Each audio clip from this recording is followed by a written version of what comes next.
Hello, welcome to the introduction of LeperNow. So, I've talked about the wisdom of God being timeless. It's been used for thousands and thousands of years, but so has the wisdom of man, especially the Pharisees and the Sadducees. The Democrats and Republicans. You'll see what I mean. It's really funny how the people that use the wisdom of man have no imagination. They kind of just take the old thing and recycle it into something different.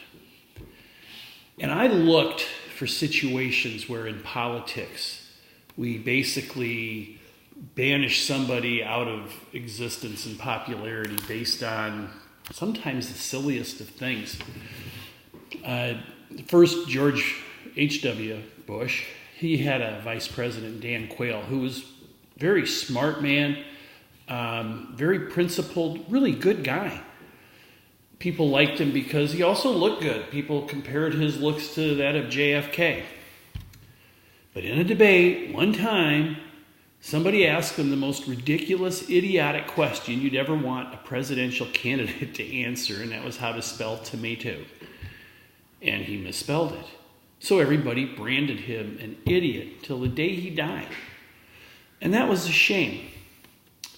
More recently, a person who has always been the voice of the unheard, she used to be the voice of the unheard left, and then she became the voice of the unheard right, and now all of a sudden the attacks could come out.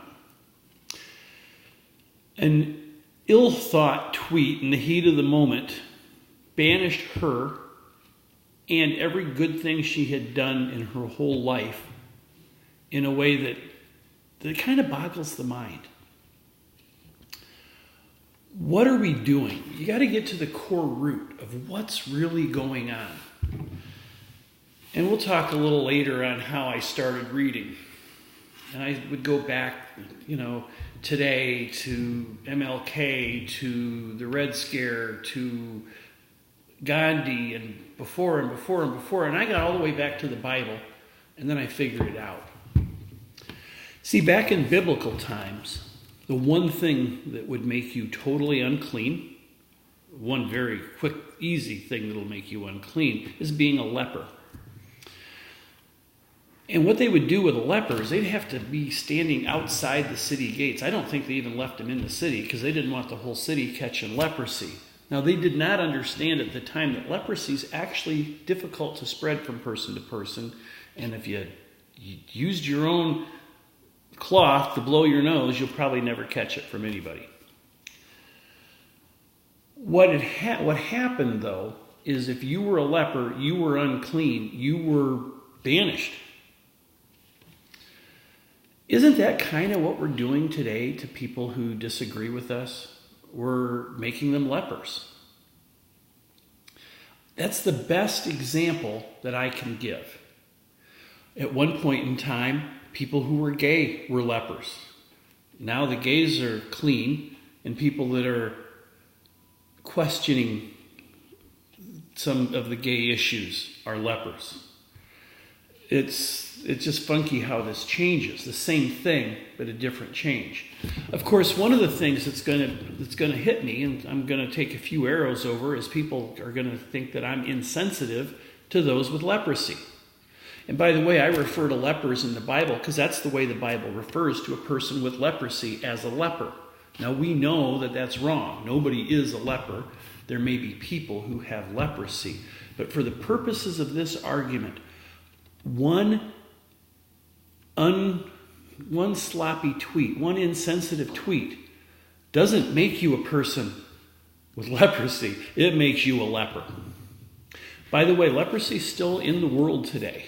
About 100,000 people a year get it. They usually get cured of it within a year, and then another 100,000 people get it. So at any one given time on the globe, there's about 100,000 people with leprosy. We mean no disrespect to them, and we hope them a quick cure. But for the purposes of this conversation, I think it's important that we don't turn people into lepers undeservedly. And frankly, nobody deserves that. Finally, one other aspect of this. This is the political arm of Wisdom 7:13. We're going to talk more about how Caesar is taking what is God's. And one of the ways they do it is they do not allow religious organizations to delve into politics. Well, you know what we're going to do? We're going to delve into politics. We're going to do this, and we're going to be as brutal to today's politicians as Jesus was to the Pharisees and the Sadducees of the day. And something else we're going to do? We're going to clean people. Let me read this from Luke 5:13. 5:12, actually. While Jesus was in one of the cities, there came a man full of leprosy.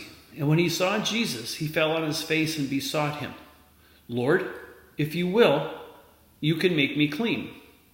And Jesus stretched out his hand and touched him, saying, "I will. Be clean."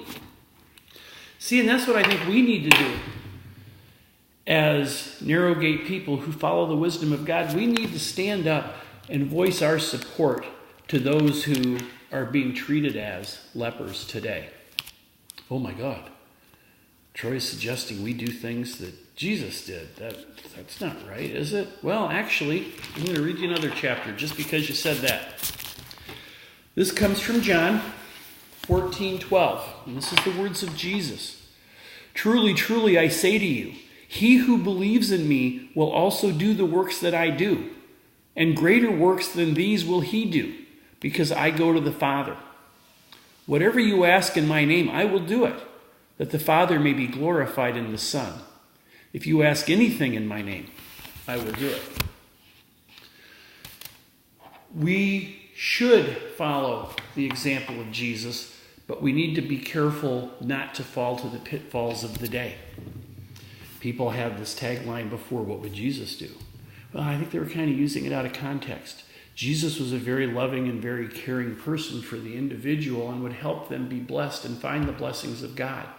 But he came, as he said himself, with a sword to the Pharisees and the Sadducees, the Republicans and Democrats of the day, the liberals and progressives, you name it. I like to call them the red team and the blue team. What happens is he was harsh to them, and he told us, and this is good wisdom today, their words are perfect. Okay, he didn't say it in these words. I should have found the verse. Don't look at their words and what they say. Look at their actions and what they do. We'll talk about that more later. But at any rate, this is the introduction. I hope it makes sense. I hope this will help the other videos make sense. They're going to be the most biting videos we do. Thank you.